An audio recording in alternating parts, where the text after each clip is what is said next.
Hi friends, welcome back to life moments.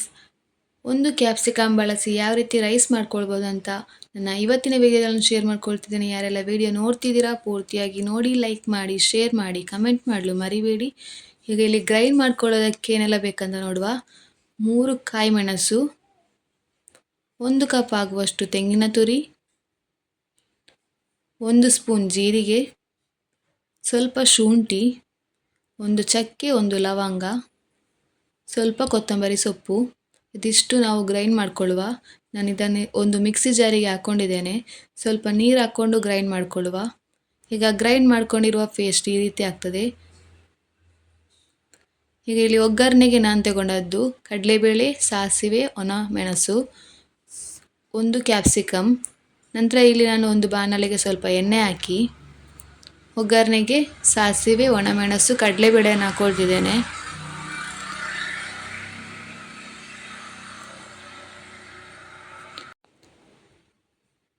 ಇದು fry ಆದ ನಂತರ ಇದಕ್ಕೆ ನಾವು ಕಟ್ ಮಾಡ್ಕೊಂಡಿರುವಂಥ ಕ್ಯಾಪ್ಸಿಕಮನ್ನು ಹಾಕ್ಕೊಳ್ಳುವ.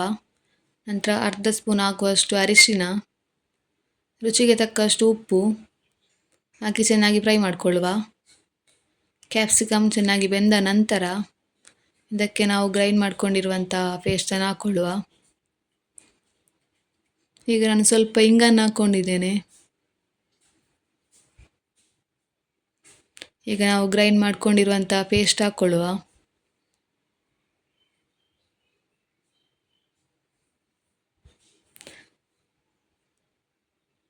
ಗ್ರೈಂಡ್ ಮಾಡ್ಕೊಂಡಿರುವ ಪೇಸ್ಟನ್ನು ಹಾಕಿ 1-2 ನಿಮಿಷ ಈ ರೀತಿ ಫ್ರೈ ಮಾಡಿಕೊಳ್ಳುವ. ಅದರ ಹಸಿ ಸ್ಮೆಲ್ಲೆಲ್ಲ ಹೋಗಬೇಕು. ನಂತರ ಇದಕ್ಕೆ ನಾವು ರೆಡಿ ಮಾಡಿಟ್ಟ ಅನ್ನವನ್ನು ಸೇರಿಸ್ಬೋದು. ನಾನಿಲ್ಲಿ 2 ಕಪ್ ರೈಸ್ ಅನ್ನ ರೆಡಿ ಮಾಡಿ ಇಟ್ಟಿದ್ದನ್ನು ಸೇರಿಸ್ತಾ ಇದ್ದೇನೆ. ಅರ್ಧ ಲಿಂಬೆಹಣ್ಣಿನ ರಸ, ನಂತರ ಇಲ್ಲಿ ಕೊತ್ತಂಬರಿ ಸೊಪ್ಪನ್ನು ಹಾಕ್ಕೊಳ್ತಿದ್ದೇನೆ ನಾನು. ಕೊತ್ತಂಬರಿ ಸೊಪ್ಪನ್ನು ಹಾಕ್ಕೊಂಡು ಚೆನ್ನಾಗಿ ಇದನ್ನು ಮಿಕ್ಸ್ ಮಾಡಿಕೊಳ್ಳುವ.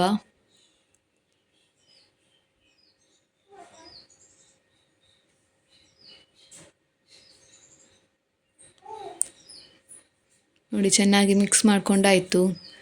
ಗ್ರೀನ್ ಕಲರ್ ಸೂಪರಾಗಿ ಬಂದಿದೆ. Thank you.